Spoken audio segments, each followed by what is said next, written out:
Friend, कैसे आप लोग। स्वागत है आप लोग आदर्श एकेडमी क्लासेज में।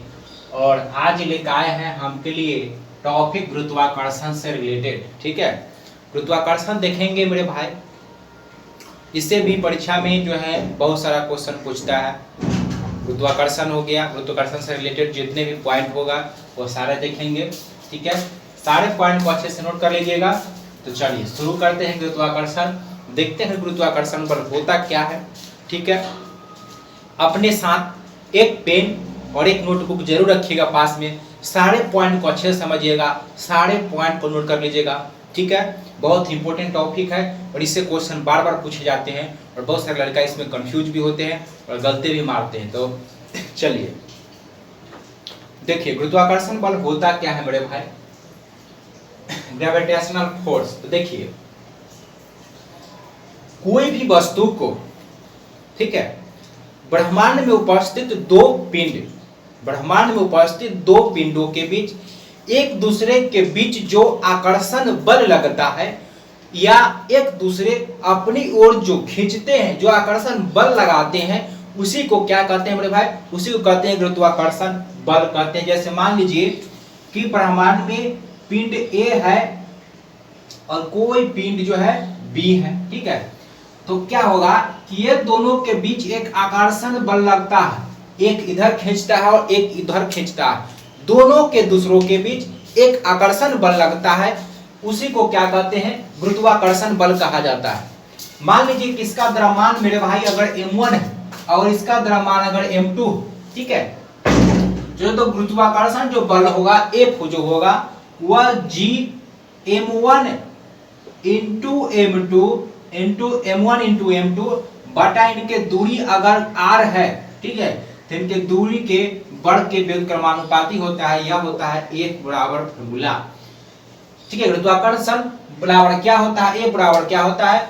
G m1 इंटू m2 बटा r स्क्वायर। कहने का मतलब कि जब कोई दो पिंड, ब्रह्मांड में दो पिंड के बीच का दूरी अगर r है तो क्या होगा? उनके द्रव्यमानों का गुणनफल क्या होता है? समानुपाती होता है।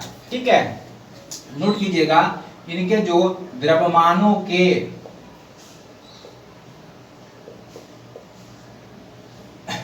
गुणनफल के क्या होते हैं? समानुपाती होता है। ठीक है, समानुपाती होता है। m1 इंटू m2 होता है और उनके बीच का जो दूरी होता है वो लिखेगा दूरी जो होता है दूरी के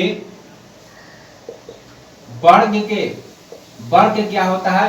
व्युत्क्रमानुपाती होता है। तो पूछता है गुरुत्वाकर्षण बल, अगर आपसे पूछे क्वेश्चन एग्जाम में क्या बार पूछा जा चुका है कि गुरुत्वाकर्षण बल, ऑप्शन देगा, अब कहेगा कि दो ब्रह्मांड में दो पिंड, एक का पिंड 1 का द्रव्यमान पिंड 1 का द्रव्यमान जो है m1 है, कहेगा कि ब्रह्मांड में कोई दो पिंड जिसका एक का द्रव्यमान m1 और दूसरे का द्रव्यमान m2 हो, तो उनके बीच लगने वाले गुरुत्वाकर्षण बल, तो कहेगा कि उनके बीच द्रव्यमान का गुणनफल का समानुपाती होगा, व्युत्क्रमानुपाती होगा या योगफल के समानुपाती होगा।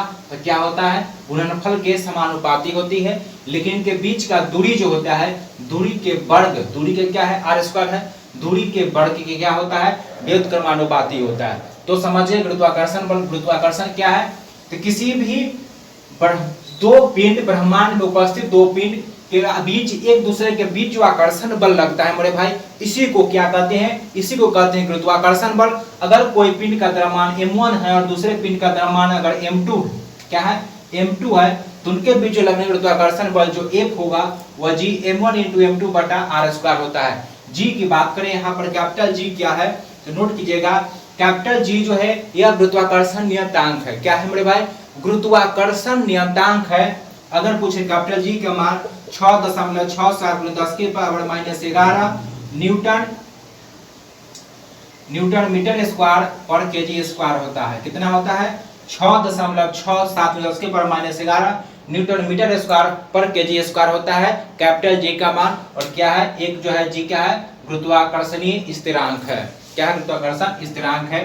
तो यह हो गया गुरुत्वाकर्षण के बारे में।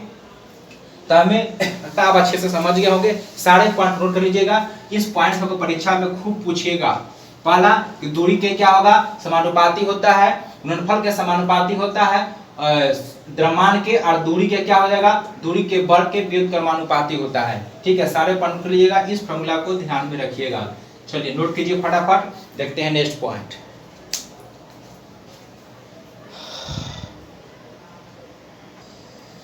चलिए अब देखते हैं मेरे भाई, गुरुत्वाकर्षण समझ गए, आप देखते हैं गुरुत्वीय बल क्या होता है। ठीक है, गुरुत्वीय बल, तो देखिए गुरुत्वीय बल क्या होता है मेरे भाई, किसी भी वस्तु को क्या कर रहे हैं, किसी भी वस्तु को पृथ्वी जिस बल से उस वस्तु को वो अपनी ओर खींचती है, इसी को कहते हैं क्या मेरे भाई, इसी को कहते हैं गुरुत्वीय बल। क्या कहते हैं, गुरुत्वीय बल। कहता है कि कोई मान लीजिए कि यहाँ कोई वस्तु है, ठीक है, वस्तु को पृथ्वी अपनी ओर खींच रही है, क्या कर रही है, खींच रही हो, तो वस्तु को पृथ्वी अपनी ओर जिस बल से खींच रहा है, क्या कर रहा है, जिस बल से खींचता है, जिस बल से खींचती है, वही बल क्या कहलाता है मेरा, गुरुत्वीय बल कहलाता है। क्या कहलाता है, गुरुत्वीय बल कहलाता है। ठीक है, तो पृथ्वी किसी जिस वस्तु को जिस बल से अपनी ओर खींच रही है, जिस बल से मान लीजिए पृथ्वी अपनी ओर खींच रहा है, उसी बल को हम क्या कहते हैं, गुरुत्वीय बल कहते हैं। बात करें गुरुत्वीय त्वरण, तो देखिए जब कोई वस्तु को पृथ्वी अपनी ओर जिस बल से, मान लीजिए कि अब पृथ्वी है, वस्तु ऊपर से कोई वस्तु खींच रही है, तो जिस बल से खींचेगा वह तो हो गया गुरुत्वीय बल। अब देखिए, अब पृथ्वी वस्तु को अपनी ओर खींच रही है, तो कोई वस्तु जब पृथ्वी पर गिरने से जस्ट थोड़ा सा पहले उसका वेग क्या होता है, अधिकतम होता है। इसका मतलब कि जैसे जैसे नीचे आएगा इसका वेग क्या होगा, बदलेगा, यानी त्वरण उत्पन्न होगा मेरे भाई। क्या त्वरण उत्पन्न होगा, कि वेग में परिवर्तन को, दर को क्या कहते हैं, त्वरण कहते हैं। ठीक है, तो जिस बल से पृथ्वी किसी वस्तु को अपनी ओर खींच रही है, और गुरुत्वीय बल के द्वारा क्या कर रहे हैं मेरे भाई, इस गुरुत्वीय बल लगेगा इसमें, और गुरुत्वीय बल के द्वारा जो त्वरण उत्पन्न होता है उसी को क्या कहते हैं, नोट कीजिएगा, गुरुत्वीय त्वरण कहते हैं। समझ गए होंगे, गुरुत्वीय त्वरण का क्या कहते हैं, फिर से समझिए कि मान लीजिए कोई वस्तु को पृथ्वी अपनी ओर खींच रहा है, तो जिस बल से खींचेगा यह हो गया उसका गुरुत्वीय बल कहलाया। ठीक है, और गुरुत्वीय बल के कारण मान लीजिए कि इस वस्तु में जो त्वरण उत्पन्न हुआ गुरुत्वीय बल के कारण, उसी को हम क्या कहते हैं मेरे भाई, उसी को कहा जाता है गुरुत्वीय त्वरण। क्या कहते हैं, गुरुत्वीय त्वरण कहा जाता है। क्या कहा जाता है, गुरुत्वीय त्वरण कहते हैं। ठीक है, तो उसे क्या कहते हैं मेरे भाई, गुरुत्वीय त्वरण कहते हैं। तो गुरुत्वीय बल समझ गए होंगे, गुरुत्वीय त्वरण भी समझ गए होंगे। ठीक है, अब बात करते हैं गुरुत्वीय जो त्वरण होता है उसे जो है स्मॉल जी से सूचित करते हैं। किससे सूचित करते हैं, स्मॉल जी से सूचित करते हैं, यानी गुरुत्वीय त्वरण जी का मान 9.8 मीटर पर सेकेंड स्क्वायर होता है। कितना होता है, 9.8 मीटर पर सेकेंड जो होता है गुरुत्वीय त्वरण का मान होता है। ठीक है, चलिए अब देखते हैं यह जो जी का मान होता है, यह भिन्न भिन्न स्थानों पर मान इसका अलग अलग होता है। बात करेगा कि भूमध्य रेखा पर जी का मान, लिखिएगा भूमध्य रेखा पर, अगर पूछिए कि भूमध्य रेखा पर जी का मान क्या होगा, तो नोट कीजिएगा न्यूनतम होता है। क्या होता है मेरे भाई, न्यूनतम होता है। ठीक है, अगर बात करें भूमध्य रेखा पर क्या होगा, न्यूनतम होगा। बात करते हैं ध्रुव पर, ध्रुव पर क्या होता है, अधिकतम होता है। ठीक है, और पृथ्वी के पूछेगा कि केंद्र पर, तो केंद्र पर क्या होता है, 0 होता है। ठीक है, तो यह जो गुरुत्वीय त्वरण जो स्मॉल जी का मान 9.8 मीटर पर सेकेंड होता है, इसका मान न्यूनतम भूमध्य रेखा पर या विषुवतीय रेखा पर होता है, और सर्वाधिक क्या होता है, ध्रुव पर यानी पोल पर सबसे अधिक होता है। यानी किसी भी वस्तु का भार सबसे अधिक कहाँ होगा, ध्रुव पर होगा, और केंद्र पर जी का मान 0 होता है, क्योंकि भार बराबर क्या होता है, W बराबर क्या होता है, वेट बराबर होता है mg, यानी भार जो है वह जी पर निर्भर करता है। किस पर निर्भर करता है, जी पर निर्भर करता है। तो जी का मान 0, तो वस्तु का भार भी किसी वस्तु केंद्र पर, पृथ्वी केंद्र पर वस्तु का भार क्या होगा, 0 होगा। कम अगर पूछ लेते कहाँ होगा, न्यूनतम भूमध्य रेखा पर होता है। अधिकतम जो होता है कहाँ होता है, ध्रुव पर यानी पोल पर जी का मान अधिक होता है, तो वस्तु का वेट भी जो है कहाँ होगा, ध्रुव पर अधिकतम होगा। ठीक है, अब है जी का मान की बात करें तो जैसे जैसे अगर ऊपर जाइए या नीचे जाइए, ठीक है, ऊपर जाने पर या नीचे जाने पर जी का मान क्या होता है, नोट कीजिएगा, जी का मान क्या होता है, घटता है। जी का मान क्या होगा, घटता है मेरे भाई। ऊपर जाने पर या नीचे जाने पर जी का मान क्या होता है, घटता है। चलिए सारे पर नोट कर लीजिए, देखते हैं नेक्स्ट पॉइंट। और चलिए तो जी का मान क्या होगा, ऊपर जाने पर या नीचे जाने पर जी का मान जो है क्या होगा, ऊपर जाइए या नीचे जाइए क्या होता है मेरे भाई, जी का मान घटता है। ठीक है, अगर पृथ्वी के चाल बढ़ा दिया जाए, नोट कीजिएगा, अगर पूछे कि पृथ्वी के चाल क्या किया जाए, पृथ्वी की चाल बढ़ाने पर, क्या करने पर, नोट कीजिएगा, बढ़ाने पर जी का मान क्या होगा, चाल बढ़ेगा तो जी का मान क्या होगा, घटेगा। क्या होगा, घटेगा। अगर पृथ्वी का चाल बढ़ाने पर अगर चाल घटाते हैं तो जी का मान क्या होगा, नोट कीजिएगा, बढ़ेगा। क्या होगा, बढ़ेगा। इसमें एक पॉइंट और पूछ लेता है कि पृथ्वी के चाल को कितना गुना बढ़ा दिया जाए ताकि किसी भी वस्तु का भूमध्य रेखा पर, किस पर, भूमध्य रेखा पर किसी वस्तु का भार 0 होगा। तो नोट कीजिए, पृथ्वी की जो चाल है, जो सामान्य चाल होता है, पृथ्वी के चाल अगर 17 गुना कर दे मेरे भाई तो किसी भी वस्तु का जो भार होगा, नोट कीजिएगा, किसी वस्तु का जो भार होगा क्या हो जाएगा, 0 हो जाएगा। कहां हो जाएगा 0, नोट कीजिएगा, भूमध्य रेखा या विषुवत रेखा पर। किस पर होगा, भूमध्य रेखा या विषुवत रेखा पर किसी भी वस्तु का भार क्या होगा मेरे भाई, 0 होगा। ठीक है, कहां, विषुवत रेखा भूमध्य रेखा पर। लेकिन नोट कीजिएगा, लेकिन ध्रुव पर, किस पर, ध्रुव पर, नोट कीजिएगा, लेकिन ध्रुव पर जो है जी के मान में, जी के मान में, नोट कीजिए, जी के मान में कोई प्रभाव नहीं पड़ेगा। क्या ना होगा मेरे भाई, कोई प्रभाव नहीं पड़ेगा। नोट कीजिएगा, क्या कह रहा है मेरे भाई कि अगर पृथ्वी के जो समान चाल है अगर 17 गुना बढ़ा दीजिएगा तो किसी भी वस्तु का भार क्या हो जाएगा, 0 हो जाएगा। क्योंकि चाल बढ़ाने से जी का मान क्या होता है, घटता है। तो 17 गुना बढ़ा देंगे तो 0, किस पर, भूमध्य रेखा पर, विषुवत रेखा पर, लेकिन ध्रुव पर जी के मान में कोई प्रभाव नहीं पड़ेगा। या नोट कीजिएगा, यह पॉइंट से क्वेश्चन उठाता है। लेकिन पूछेगा, अगर पूछेगा ध्रुव पर वस्तु का भार तो ध्रुव पर जी के मान में प्रभाव नहीं पड़ेगा, लेकिन विषुवत रेखा पर क्या होगा, वस्तु का भार 0 हो जाएगा। इस पॉइंट को नोट कीजिए। चलिए तो भार भी समझ गए।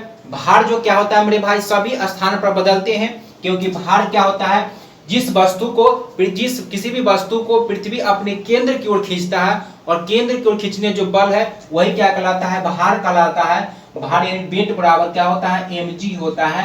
किसी भी वस्तु का भार जो होता है वह mg होता है, जी पर निर्भर करता है। जी का मान जहां जहां चेंज होगा वस्तु का भार क्या होगा, बदलते जाएगा। बात करते हैं भार, तो भार और द्रव्यमान। ठीक है, तो देखिए भार जो है हमें सभी जगह बदलेगा क्योंकि जी पर निर्भर करता है, लेकिन द्रव्यमान कभी भी नहीं बदलता है। द्रव्यमान क्या रहता है, कांस्टेंट। जैसे पूछता है कि किसी भी द्रव्यमान को चंद्रमा, मान लीजिए पृथ्वी का द्रव्यमान पर 600 केजी है, चंद्रमा पर जाएंगे तो कितना हो जाएगा, 100 हो जाता है, क्योंकि वहां द्रव्यमान 1/6 होता है। पृथ्वी का द्रव्यमान के रिस्पेक्ट में वहां क्या होता है, 1/6 होता है, तो वहां घट जाता है। लेकिन भार बदलता है, सिर्फ क्या बदलेगा, भार। पूछे किसी वस्तु का भार पृथ्वी पर 600 केजी है तो चंद्रमा पर क्या होगा, तो 100 केजी आंसर देते हैं कि 100 केजी 1/6 कर देते हैं। लेकिन द्रव्यमान पूछेगा, द्रव्यमान जितना वहां रहेगा यहाँ भी उतना ही रहेगा। ठीक है, द्रव्यमान का मतलब कि 1 केजी का, मान लीजिए कि 1 केजी का तेल है, 1 केजी तेल है, अब यहाँ ले जाएंगे चंद्रमा पर तो क्या तेल जो है 2 केजी का हो जाएगा, उसका नपना जो है 1 केजी उतना ही रहेगा। लेकिन इसके जो भार में होगा कहीं भी ले जाएंगे 1 केजी रहेगा तेलवा। ठीक है, लेकिन इसके जो भार में जो कमी वृद्धि होगा वह जी पर निर्भर करता है, और वहां चूंकि चंद्रमा पर जी का मान कम होता है, ठीक है, इसलिए वहां जो है उसका भार क्या होगा, कम जाएगा। लेकिन द्रव्यमान कभी भी नहीं बदलता है, द्रव्यमान कांस्टेंट रहता है। किसी स्थान पर ले जाइए भार बदलेगा लेकिन द्रव्यमान नहीं बदलता। ये भी क्वेश्चन आपसे बराबर पूछे जाते हैं एग्जाम में। ठीक है, तो सारे पॉइंट नोट कर लीजिए। यह जी पर निर्भर करता है, द्रव्यमान कभी नहीं बदलेगा, कहीं भी ले जाइए, सिर्फ और सिर्फ आपका भार बदलता है। क्या बदलता है? भार बदलता है। ठीक है, तो चलिए सारे पॉइंट नोट कर लीजिए मेरे भाई।